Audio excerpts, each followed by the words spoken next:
20 जून 2024 HHD की latest shipment, latest model 2024 and series के upgrade model 3600 वाला। ये नीचे वाला जो मॉडल है ये पुराना मॉडल है, ये लेटेस्ट मॉडल है। अल्हम्दुलिल्लाह मोहम्मद हसीब कादरी आपके भाई ने इंशाअल्लाह इंपोर्ट कर लिया पाकिस्तान के अंदर।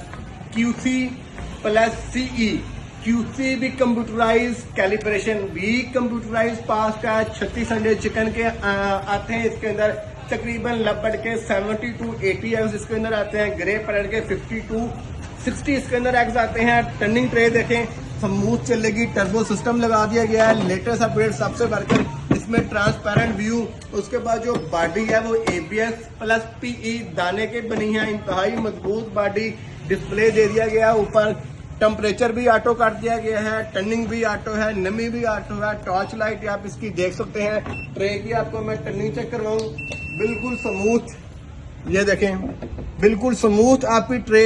अंडा आपस में लग के टूटेगा नहीं, बेहतरीन हैचिंग है, कामयाब तरीन मॉडल है पूरी दुनिया के अंदर। उसके बाद चिकन के लिए 20 विंडो वाला एक्सीलेंट मॉडल 2024 मॉडल, ये भी हमारे पास आ चुका है। चिकन के 20 अंडे आते हैं, लपट के तकरीबन 50 इसके अंदर एग्स आते हैं। ग्रे पैरेट के 30 से 35 एग्स आते हैं। तोतों के लिए, चिड़िया के लिए, कबूतर के लिए, मुर्गी के लिए, किसी भी किस्म का आप अंडा इन इनक्यूबेटर्स के अंदर हैच करवा सकते हैं। होलसेलर्स, दुकानदार हजरात, रीसेलर हजरात, हमारे भाई, हमारी बहनें, हमारी माएँ बिल्कुल हमसे रब्ता कर सकती हैं। स्टॉक हमारे पास ठीक ठाक मौजूद है। दुआ में याद रखिएगा। जज़ाकल्लाह।